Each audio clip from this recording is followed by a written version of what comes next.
प्रेम से बोलिए स्वामी जी महाराज की जय। आज दैनिक सत्संग के साथ साथ इतवार का साप्ताहिक सत्संग भी है और संत कृपाल नगर में कृपाल भवन में आए सभी भाई बहनों का मैं स्वागत करता हूँ और ऋग्वेद के एक मंत्र के ऊपर स्वामी जी महाराज का दिया हुआ सत्संग प्रवचन आपके समक्ष रखना चाहता हूँ। जो साधक, जो दीक्षित, जो शिष्य गुरु के शरण में आ जाता है, संत की शरण में आ जाता है, वो गुरु की, संत की दया का पात्र होता है। यही मूल भावना आज के प्रवचन का है। आप सब लोग बड़े ही प्रेम से, बड़े ही गौर से स्वामी जी के इस सत्संग प्रवचन को सुनिए। संत संसार में जीवों के कल्याण के लिए आता है। वह सारे संसार को रूहानियत की दौलत खुले हाथों लुटाता है। इस पर भी हम देखते हैं कई व्यक्ति संत के करीब रहते हुए भी न तो संत से प्रभावित होते हैं और कई आदमी बहुत दूर से खींचे चले आते हैं। नाम दान ले कमाई करते हैं और जीवन में संत की दया का भरपूर लाभ उठाते हैं। इसका कारण यह है कि जीव के जन्म जन्मांतर के अनेक कर्मों का फल भोग लेने के बाद जब किसी जीव का कोई पुण्य कर्म उदय होता है तब वह संत की शरण में जाने का अधिकारी बनता है। इस तरह का कर्म भी अन्य कर्मों की मनुष्य योनि पाने से पहले उसके भाग्य में लिखा होता है। संत का मिलना हमारे किसी पूर्व जन्म के अच्छे फल के कारण होता है। रामचरितमानस में कहा है, अब मोह भा भरोस हनुमंता, बिन हरि कृपा मिले नहीं संता। हरि की यह कृपा अनायास ही नहीं हो जाती है, बल्कि जीव के पिछले जन्म के पुण्य कर्म पर आधारित है। गुरुवाणी में भी कहा है, कर्म होए सतगुरु मिलाए, सेवा सुरत सबद चितलाए। जीव का कोई भी पुण्य केवल सतगुरु तक पहुंचाने के लिए होता है। इसके बाद संत की दया मेहर जीव को साधना मार्ग पर आगे बढ़ाती है। एक बार सिलचर में मैं नामदान दे रहा था। नामदान के समय एरोड्रम अफसर मिस्टर कालसी भी नामदान लेने वालों में शामिल थे। नामदान के उपरांत मिस्टर कालसी ने बताया कि उनकी कोठी देहरादून में मानव केंद्र के पास है। मानव केंद्र और उनकी कोठी के बीच केवल एक साइड लेन गई है। कई बार मैंने अपनी छत पर बैठे हुए संत कृपाल सिंह जी महाराज के दर्शन भी किए हैं और थोड़ा बहुत सत्संग भी सुना है, लेकिन मुझे कभी नामदान की जिज्ञासा नहीं हुई। अब मैं बम्बई में हवाई अड्डे पर तैनात था। मैं 25 दिन पहले बम्बई से सिलचर 1 महीने की ऑफिशिएटिंग ड्यूटी पर आया था। 5 दिन बाद वापस बम्बई चला जाऊंगा। अचानक मुझे आपसे नाम क्यों मिला?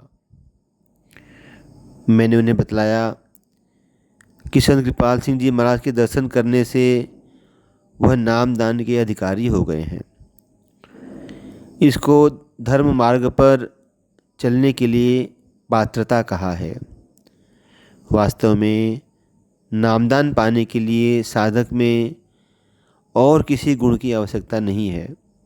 केवल नामदान के लिए उत्सुकता और जिज्ञासा होना ही पात्रता का लक्षण है। जब संत देखता है कि पात्र तैयार है तो वह उसे रूहानियत से लबालब भर देता है। ऋग्वेद 10:44 5वें मंत्र में इसी स्थिति का वर्णन किया है। या ही वसूनि गमत न अस्मयी संसिसम, अर्थात संत ही वैभव धारा दे नियंत्रण करता है। केवल संत ही प्रभु की वैभव धारा दे सकता है, क्योंकि उसने साधना कर इस धारा को पाया है, इस वैभव धारा का स्वामी है और परमात्मा ने उसे इस कार्य के लिए अपना कारिंदा नियुक्त किया है।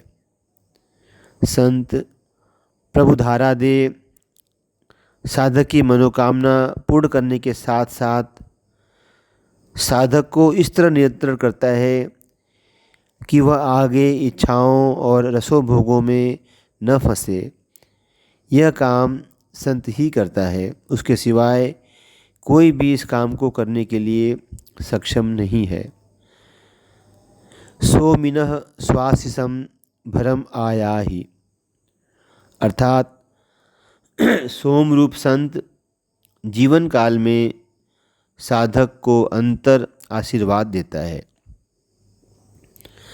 संत प्रभु धाराओं को अपने अंदर समाये हुए सोम रूप है। उसका दर्शन, उसका वचन और उसका अनुसरण करना सोम के समान फलदायक है। जब साधक का अंतर हृदय सांसारिक इच्छाओं से खाली हो जाता है तो संत उसे अपने प्यार और आशीर्वाद से लबालब भर देता है। जब संत सहज भाव से साधक के लिए कोई कामना करता है तो वह अवश्य पूर्ण होती है। संत के दर्शन का यही लाभ है। न जाने कब उसकी दया मेहर की नज़र साधक पर पड़ जाए और साधक का जीवन ही बदल जाए। त्वम आशीषे स अस्मिन सत्सी बर्हिसी, अर्थात नियामक संत साधक को अंतरला ठहराता है। संत एक बार जिस साधक को अपना लेता है हर घड़ी उसे अपनी नज़र में रखता है। पल पल छिन छिन कर्मों को देखता है और जब आवश्यक समझता है तो साधक का मार्गदर्शन कर उसे गलत रास्ते से हटा सही मार्ग पर लगा लेता है। साधक भूल भी जाए तो संत भूलता नहीं है और उपयुक्त अवसर पर अपनी दया मेहर का साधक को एहसास भी करा देता है। संत का हर घड़ी यही प्रयास रहता है कि साधक बाहरी विषय वासनाओं से छूट ब्रह्मरंध्र में प्रभु सामीप्य में ठहर जाए। इस मंत्र में बरहिसी से भाव ब्रह्मरंध्र से है। साधना के अभाव में शाब्दिक अर्थ करते हुए कई लोग बरहिसी को आसन समझते हैं। श्री अरविंद ने भी इसी तरह की भूल दोहराई है। योग साधना में किसी भी शब्द का भौतिक अर्थ बेमायने है, उस ओर ध्यान नहीं देना चाहिए। प्रभु की उपासना के लिए ब्रह्मरंध्र ही उपयुक्त आसन है। तव पात्राणि धर्मणा अनाधृष्या, अर्थात प्रभु रूप संत पात्र को वासनानाशक धारा दे पवित्र बनाता है। इस मंत्र में संत के लिए तव शब्द का प्रयोग हुआ है। साधना में साधक प्रभु के सम्मुख होता है, इसलिए वेद मंत्र में साधक को प्रथम व्यक्ति अर्थात अहम या वयम शब्द से प्रकट किया गया है और प्रभु को द्वितीय व्यक्ति त या तम से संबोधित किया गया है। तव में त प्रभु धारा के लिए और वह शरीरधारी मनुष्य के लिए आया है। तव का भाव है प्रभु धारा देहधारी संत। प्रभु की धारा वासना नाशक है। वासना मिटा जीव को प्रभु की ओर ले जाती है, यही धर्म है। अतः इन प्रभु धाराओं को धर्मना अर्थात वासना मिटाने वाली, धर्म मार्ग पर चलाने वाली कहा है। संत संसार में केवल उन्हीं जीवों के लिए आता है जो अपने पूर्व जन्मों के कर्मों के फलस्वरूप उसकी शरण में जाने के अधिकारी हैं। वही संत के जीव हैं। संत उनका गुरु है। संत केवल उन्हीं जीवों के लिए आता है और उन्हें जैसे तैसे प्यार से, डांट से बहला फुसलाकर प्रभु प्राप्ति मार्ग पर चलाता है। उन सबको पवित्र कर प्रभु घर में वापस लाता है। यही संत का मिशन है और वह उन जीवों को जो उसे आवंटित किए गए हैं वापस ला प्रभु में समा देता है। तो इस प्रकार स्वामी जी का ये प्रवचन ऋग्वेद के मंत्र पे उनकी व्याख्या अध्यात्मपरक व्याख्या है और इसमें शिष्य को या साधक को संत की दया का पात्र बताया गया। जब जीव के कुछ पुण्य कर्म उदित होते हैं तो उसके मन में भाव आता है कि मैं गुरु करूं, गुरु धारण करूं, और उसके मन में नामदान लेने की भावना आती है, दीक्षा लेने की भावना आती है, इस मार्ग पर चलने की भावना आती है। अपने उन पुण्य कर्मों के कारण वो गुरु से मिलकर अपनी इच्छा बताता है और उसके बाद इस रास्ते पर, धर्म के रास्ते पर चलाने का कार्य संत का है। संत कृपा करके उसे इस रास्ते पर चलाता है और इस रास्ते पर चलाने के लिए, धर्म मार्ग पर ले जाने के लिए संत उपासना कराता है और उपासना संत कहते हैं कि जब आत्मा तीसरे तिल या ब्रह्मरंध्र में पहुंचकर प्रभु की अभिव्यक्त धाराओं का सामीप्य पाती है तो वही उपासना है। उप यानी पास, आसना यानी बैठना। तो पास बैठना, उन धाराओं का सामीप्य पाना, उन धाराओं से जुड़ जाना, यही उपासना है, यही धर्म है। तो संत, जब जीव अपने पुण्य कर्मों के प्रभाव से संत की शरण पा जाता है तब संत दया करके उसे दीक्षा देकर, और उसके लिए संत हर प्रकार के कार्य करता है।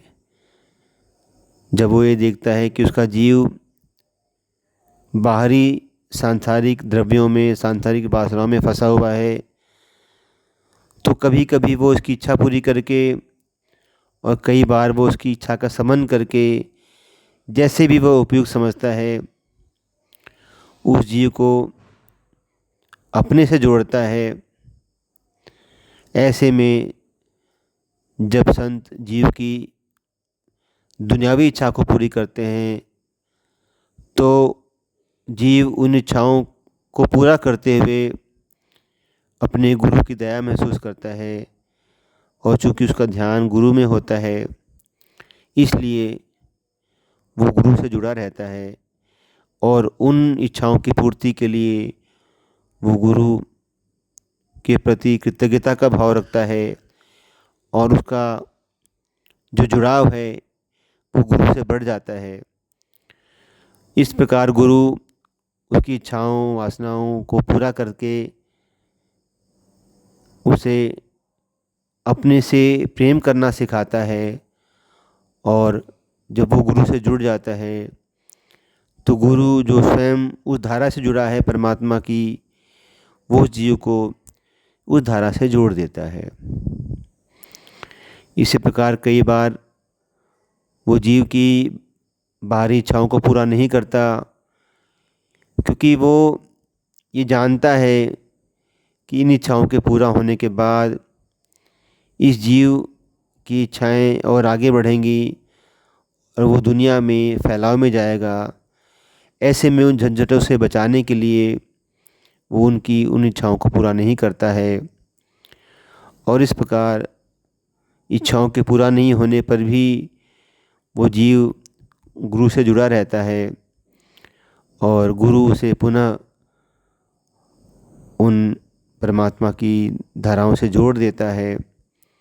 और यही करने के लिए, यही सिखाने के लिए, परमात्मा से जोड़ने के लिए संत इस दुनिया में आते हैं और हम जीवों पर कृपा करते हैं, दया करते हैं, और इस प्रकार साधक संत की दया का पात्र होता है। तो यही बात आज की सत्संग में स्वामी जी महाराज ने वेद मंत्रों के माध्यम से उनकी व्याख्या करके हमें बताया, और इसी बात के साथ मैं अपनी बात को समाप्त करता हूँ। और हम सब अपने गुरु के प्रति समर्पित रहें, उनके बताए हुए रास्ते पर चलें। दुनिया में हम दुनियावी कामों के लिए बहुत समय देते हैं, लेकिन कुछ समय परमात्मा की दया से हमें गुरु की याद करने के लिए मिल जाता है, गुरु की चर्चा करने के लिए मिल जाता है। ये हमारा सौभाग्य है, और कल पुनः हम सब फिर बैठकर अपने गुरु की बात को सुनेंगे और उनकी याद करेंगे, उनकी याद में रहेंगे, ताकि हमारे जीवन में सुख शांति बनी रहे और हमारे जीवन का जो लक्ष्य है हम उसकी तरफ, परमात्मा की प्राप्ति की तरफ, आनंद की प्राप्ति की तरफ आगे बढ़ें और उस रस में डूबने वाले बने। तो इतना ही कह के मैं अपनी बात को समाप्त करता हूँ। प्रेम से बोलिए स्वामी जी महाराज की जय।